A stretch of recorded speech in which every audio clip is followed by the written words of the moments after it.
Hey YouTube, Rook here from Rook Geek Goodness, my little channel web for all things geeky and cool. And welcome back to the channel, guys. Welcome back to a brand new video. Of course, this is going to be part 3 of my 3-part Funko Hollywood store kind of walkthrough talk video series. You haven't watched part 1 yet. That's me walking through the entire store at the Funko Hollywood store in California. My part 2 is the haul video where I would go through and talk about what I picked up at that particular store. But this one's sort of the fallout. What happened kind of behind the scenes off camera that didn't get shown when I talked about that first video. And this video is going to be kind of having a strong language and strong tone to it. If you're a younger child, a younger person who watches my content, please have your family, your parents watch this video first before you watch it. Now, with that being said, there's going to be a disclosure which I need to talk about first before we talk about anything else. I got to put some pieces in place so you kind of understand what's going on before we go any deeper into this particular video. Okay, first things first, guys, I'm not upset with Funko the brand. I have a lot of their stuff. I collect their stuff. I've been collecting it for about 5 to 6 years now as far as recording of this video goes, and I like Funko as a brand, as an IP, as intellectual property. I like the Funko stuff itself. I'm a collector and I dig it. That's why I buy this sort of things. But I have concerns with the people who work for the Funko Hollywood store specifically. That's the problem I have and the big fallout that's coming out of this video. Again, I like the quality of Funko stuff. I went there on my honeymoon. Now, I went there on my honeymoon and I had to, from California to Arizona, which is where we were at. We were in Vegas. We drove to California. Now, out the gate, before I spend even a dime in the Funko store, I'm out literally $150 US because I have to rent a car to go up to the Funko store. It's a 4.5-hour drive. So $20 of gas each way and about $10 for refreshments and snacks. I'm already out of my pocket $200 before I even walk inside the store, to make you completely transparent of what's going on. So put that in the back of your mind, on top of the $300 plus I spent at the store itself. So again, full transparency, what's going on. And again, I'm not mad at Funko. I'm just mad about their people. Another point rather is I'm very much pro when it comes to social distancing and wearing masks. That's important in this particular video. I'm not someone right-wing. It is not a political-based video. Masks save lives. Social distancing saves lives. I'm completely for that, and I practice it as much as I possibly can. Any store I go into now, because of COVID and because of coronavirus and these trying times, I absolutely have a mask on. I keep my distance with my then fiance, now wife. Absolutely 100%. You might see me look down at my notes here because I have some notes that I took when all this stuff broke down. So I'll be looking at my notes. You might see me go down and look at, that's kind of what's going on. On the table in front of me here, just again for more clarity, I have some items I picked up at the Funko on that haul video that I talked about on the second part. We have the 10-inch Mandalorian with child chrome and some of the build your own Funko figures, which we'll talk about near the end of the video, and this briefcase they gave me, which I think was just pops you purchase in general. You get this sort of case. If you buy 6 more pops, you probably get that case. I'm thinking that's what it's all about. So we drive down to Funko very early in the morning, just to give you guys kind of more what's going on here. And we get there, it's about 4.5-hour drive. We park, we get in there, and I have to go in line. My wife now, let's say fiance, my wife goes off Hollywood Boulevard, and she's looking around just to do, sightseeing, that sort of thing. So we go to line up. The lineup is broken into 3 sections. They're kind of roped off. There's about maybe, I want to say 8 to 10 people per section. I'm in the further section in the back. I'm in the very kind of the first spot. At 11 o'clock, I'm waiting there for about an hour. So noon happens, they open the door, start letting people in. I get all the way up to, I'm literally the next person in line in the next group. So I'm sitting there to go into the very, very next. My wife is now still not with me. She's, again, schmiring Hollywood Boulevard at this time. So I head in and start shooting all my content, and I feel like a kid in a candy store. I'm running around. This is very, very cool. I'm very, very excited. I'm digging what's going on. I'm shooting as much content as I possibly can. I had about an hour and a half worth of content. I kind of shrunk down to about 30-35 minutes, which is the part 1 video. And everything seems to be going good. I'm shooting video. I have my mask on. It does slip a little bit. I have trouble trying to keep it up with one hand. I'm carrying products in the other hand and carrying a basket with me, so it's a little bit difficult. One thing that happened here is that there's issues with your mask covering your nose and mouth, and you can't drink any water. They will not allow you to. If you take your mask down and take a drink, someone's in your face, mask has to be up, constantly berating you anywhere you go. And I understand social distancing dancing, wearing masks. 100% behind it. But they're too strict on this. And I'm going to roll that back to the end of this video about how strict they are at this location. I see my wife finally come in, and she's near the Jurassic Park portion, and I see her out of the corner of my eye, and literally, guys, she has her mask down over her mouth because she's making a phone call to one of family members here, and there's no one within 20 feet of her. Literally, I'm looking and watching her out of my peripheral. No one's there. A woman comes up to her and says something, and then I notice her put her mask up. I'm like, what's that all about? She's like, well, I was talking to, a family member, and they told me I had to put my mask up, but no one was near you. Literally no one was near her. It is bullshit. Again, apologies for the language. I said the language should be a little bit strong here. It doesn't make any sense. If there's people near her, 100% agree, mask needs to be up. But they start berating her about this. So you can't take a drink, you can't make a phone call. Now, she was even told before the mask came down, before she made the phone call, she actually approached a member of their staff and said, if I need to make a phone call, can I make a phone call and come back in? She was told, no, you have to get back in line. The line is about a 20 to 30 minute line deep as far as it kept going. There was people wrapping around the building. It was that long. And it didn't make any sense for her to do this. That's why she took the mask, because they couldn't hear her talking with the mask covering her mouth. That's why she did what she did. So again, letting you guys know what happens there. Several times I was warned about my mask because it did slip off. And you saw me in the video trying to pull it back up. Again, I had no hands. My mask was loose at the time. I was told to keep the mask up. Again, I understand, completely agree. Then I was warned, as I was wearing the mask, dropped at one particular time, I was warned the mask has to be up or you'll be removed from the store. This got a little bit weird. Now, it's going to go a little more sideways in a second here, guys. So just be aware also, I dropped over $300 in their store. I came here during my honeymoon, during a very special event in my life. And the way these people were talking to me, they're talking very down and very strong to us. Yes, I understand they're trying to protect us. I get that. But there's a means to an end and a right way to talk to people. That's where I want you to get out of this video, guys, is the way we're being talked to is completely wrong. You don't talk to people this way. There's a right way and a wrong way to talk to people. And I have, again, not an issue with Funko, I have an issue with the people at this location. Did I sort of buck some of the authority? I did a little bit. I will be guilty of that, guilty as charged. I will say I did take my mask down for a few photo ops. I did 100% do that. I'm being scolded again by their staff. Every time you turn around and take a picture, there's someone near you. It happened all the time in certain areas, the DC area, the Star Wars area. Mask has to be up, mask has to be up.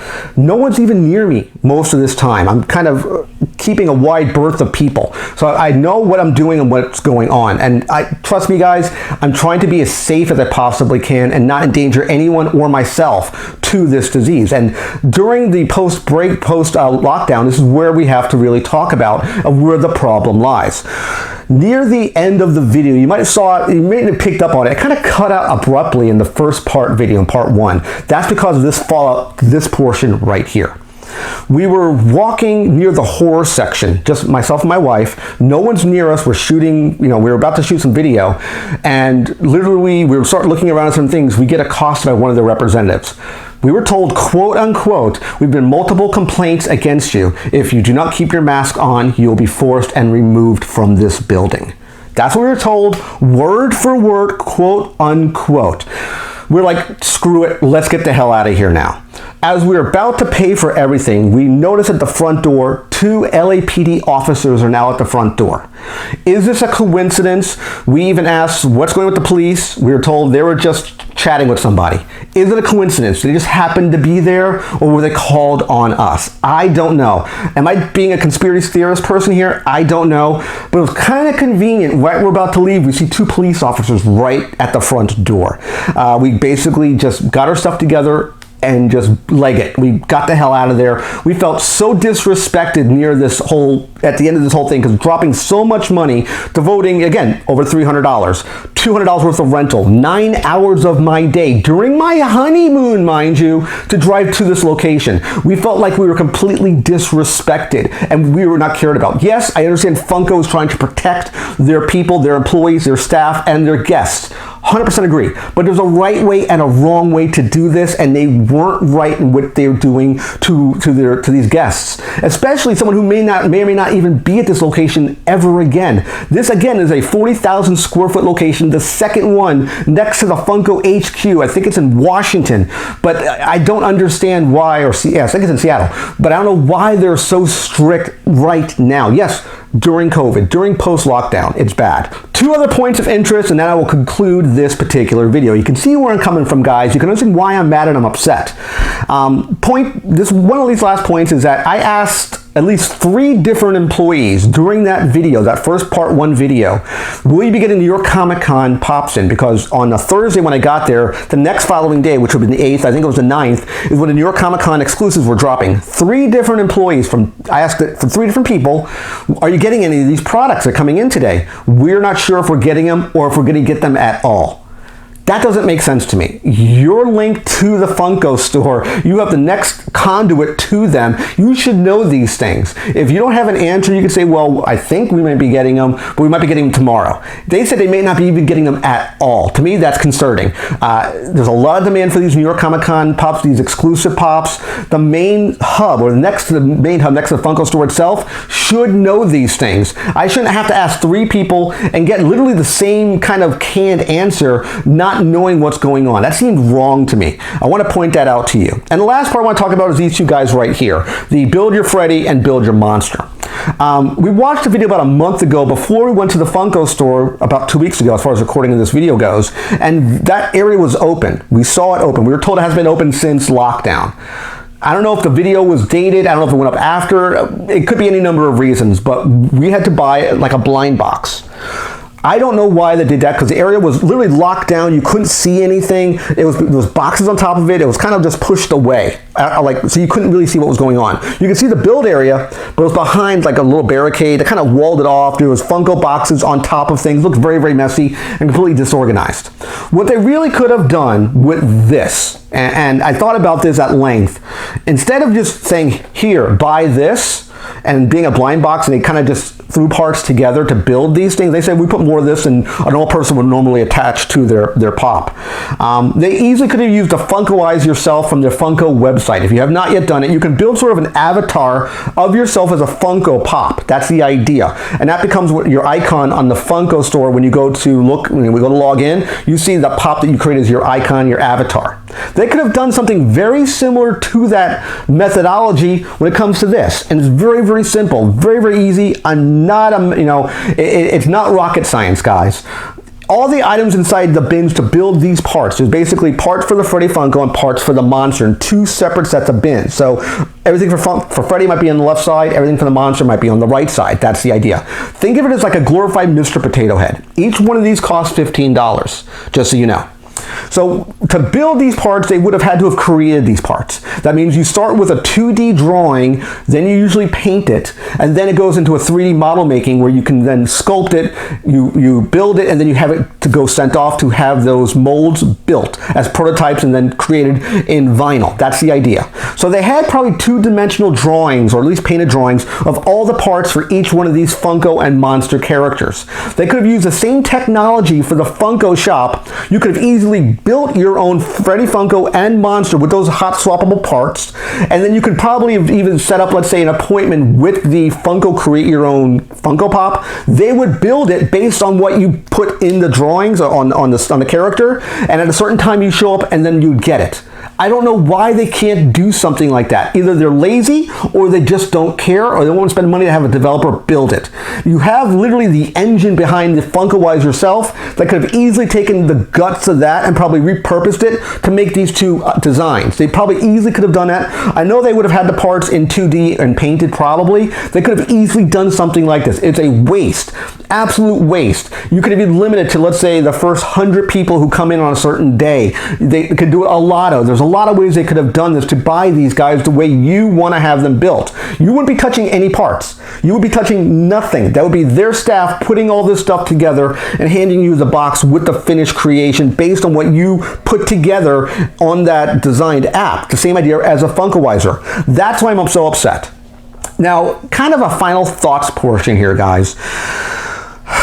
I'm just upset with Funko, with their employees. It seemed like they were disrespecting people. They did social distancing to an extreme, mask wearing to an extreme, threatened to be removed from the location by police officers, it would look like. It didn't feel good. And just so you know, I came there for the experience and I didn't get the full experience. You couldn't even, certain areas were roped off. You couldn't sit with Greedo in the seat where Han Solo would sit in the cantina. You couldn't get into Fred Flintstone's Flintstone car next to Fred. Things like that. You couldn't partake into a lot of the cool pieces of the Funko store because of COVID, and I get that. I understand that. I completely sympathize, and it is what it is. But here's what we want to take away from this video. Don't go to the Funko store in California during post-lockdown. You're going to be harassed and bullied. Don't do it. Even if you follow the rules, you may be bullied. You can't take a drink of water with them on your back. It's ridiculous. Even practicing social distancing, they still are not, it's not good enough for those employees, which doesn't make sense to me. That's why I'm so upset. So don't go to the Funko store during post-lockdown. Save your money, save your time. Go there when you can enjoy the full experience of the location, where you can touch the big Funko Pops or take part in those exhibits. That's what I'm saying. To me, it didn't seem fun after being berated over and over again. Could I follow the rules? Yes, I honestly can. I will admit it. I've taken my mask down a few times. I will be the first one to tell you. But to be talked that way by a staff member is disrespectful at best. So that's why I wanted to let you guys know. And last point of interest here is, if Funko wants to get with me, you're more than welcome to. If you want to share this video with Funko, you can. I have no issue with that, guys. They can reach out to me at rookgeekgoodness@gmail.com if they want to communicate with me, or if they want to contact me by phone. I can get with them. We can chat about what happened, the experience going into that building post-lockdown. It wasn't a great experience, and I spent a lot of money with them, and it designated a lot of my time and energy, especially on my channel, to showcase these products to you guys, to show you how much I really like this stuff. Again, not a knock against Funko, a knock against their employees. That's what I don't like. I felt like I was mistreated in their location, and you should not go to Funko California during post-lockdown. And with that being said, I'm going to wrap up this video. I hope you like it. This may even cause me to lose subscribers. Give it a thumbs up, guys. Maybe help YouTube share this video with other people. Remember to click the like button again, click the subscribe button. When you subscribe to the channel, click the bell icon to be notified of my latest videos. And of course, last but not least, guys, you can click Windows over here to watch more of my content. Take care, guys, and see you next video. Bye-bye.